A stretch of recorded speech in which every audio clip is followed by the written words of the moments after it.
Buya, perkenalkan saya Abdul dari Balikpapan. Ingin bertanya Buya, sebenarnya boleh nggak sih kalau kita nyeritain kehidupan Nabi Muhammad SAW dengan istri-istrinya dan digambarkan lewat lagu-lagu? Soalnya ada lagu yang judulnya Aisyah Istri Rasulullah, itu isinya nyeritain keromantisan Nabi, tapi di sisi lain waktu nyebut nama Sayyidah Aisyah, Aisyah saja, tidak pakai Sayyidah. Dan lagu itu banyak disukai sama anak remaja. Jadi banyak yang nyanyiin terus diperagakan, diilustrasikan seperti gambaran di dalam syair itu. Itu bagaimana Buya hukumnya? Karena lagu ini banyak dinyanyikan oleh masyarakat. Bahkan di liriknya juga menggambarkan ciri-ciri fisik Sayyidah Aisyah Buya. Bismillah. Manusia, semua dari kita itu bisa melakukan sebuah kesalahan, kaidahnya. Kemudian di antara orang bersalah terbagi dua. Yang melakukan kesalahan dengan kesombongannya, nggak bisa dia nasihati, urusannya dengan iblis dia. Yang kedua adalah orang melakukan kesalahan, ada dua lagi macam, terbagi dua. Melakukan kesalahan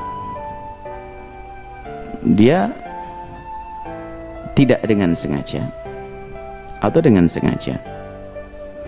Kalau melakukan kesalahan dengan sengaja, yang perlu dibenahi adalah kesadarannya. Yang perlu dibenahi adalah hatinya. Kenapa dia melakukan kesalahan dengan sengaja? Ada melakukan kesalahan tidak sengaja. Nah, ini yang banyak dari kita. Kalau melakukan kesalahan dengan sengaja, ya tobat, sadar, selesai, diingatkan. Selagi tidak dengan kesombongan, mudah diingatkan. Tapi ada orang yang melakukan kesalahan dengan tidak sengaja. Ini yang banyak. Nah, ini mungkin akan kita kembangkan, melakukan kesalahan tidak sengaja. Ini husnudzan kita kepada hamba Allah dimanapun mereka berada. Orang yang membuat lagu itu, nah, kita itu begini, kadang kita itu pengennya orang itu gak salah, itu salah. Jadi kalau melihat kesalahan orang langsung dihabis. Loh, memang kita ini selama ini bergaul dengan siapa? Dengan manusia, bukan dengan malaikat kok. Kita ini kadang-kadang masuk kutub ekstrim. Semua orang kalau salah langsung dihabis, jeder. Wah, dianggap gak punya kebaikan sama sekali. Ini juga salah. Ekstrim yang lain lagi adalah salah sudah dibela, sudah salah dibela. Ini juga nggak benar nih, dua kutub yang salah ini. Melihat orang salah, nggak memilah-milah, nggak bisa. Pokoknya salah begini dong, sudah habisin. Kadang di media, di eksos ini, lu kok merendahkan orang? Memang kita ini selama ini dengan siapa?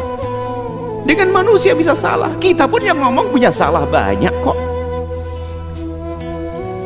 Sisi lain, sudah salah dibela. Ini semuanya nggak benar, dua model manusia ini. Maka ayo menjadi orang adil di sini. Jika ada orang bersalah, ya, itu adalah kalau memang atas dasar ketidaksengajaan, kita kembalikan kepada Allah, semoga dia mendapatkan kebaikan dalam niatnya. Jangan langsung habis jeder. Mungkin niatnya baik, kita tidak tahu itu.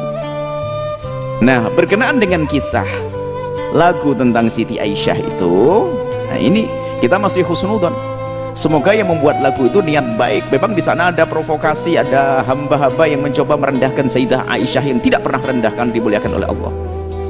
Ada sekelompok orang semacam itu. Lalu muncul lagu-lagu tentang Siti Aisyah. Satu sisi mungkin niatnya baik. Nah, ini kita kembalikan pada niatnya.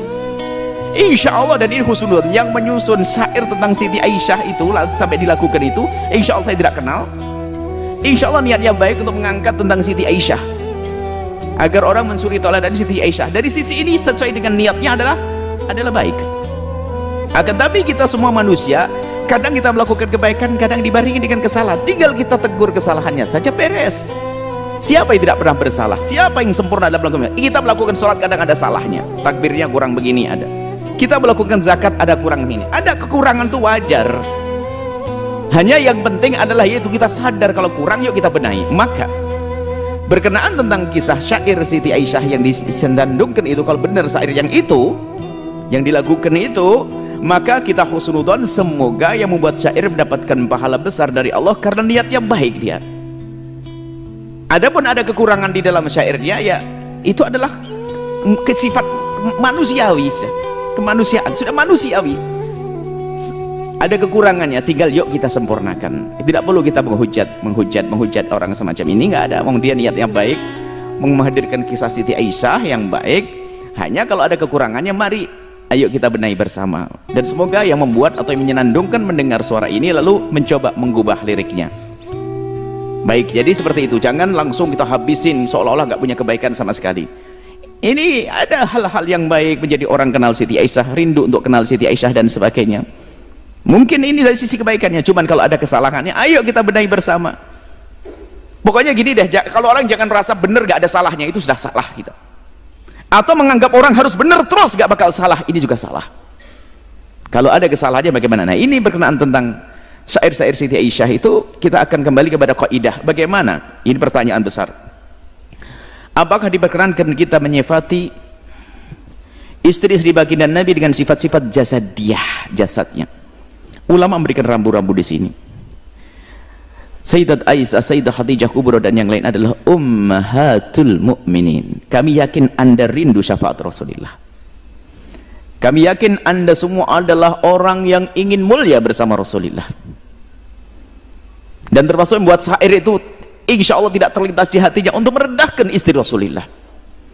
Cuman kalau ternyata ada syair yang perlu dibenahi, ayo kita benahi bersama. Mungkin ada pakar ahli dalam buat syair, dirubah syairnya. Begitu cukup, dan paling akhir semoga Allah kumpulkan kita lagi nanti di surganya, surga Firdaus tanpa hisab. Kita tutup aja dengan doa kepada Allah. Subhanakallahumma bihamdik asyhadu an la ilaha illa anta astaghfiruka wa atubu ilaik. Assalamualaikum warahmatullahi wabarakatuh.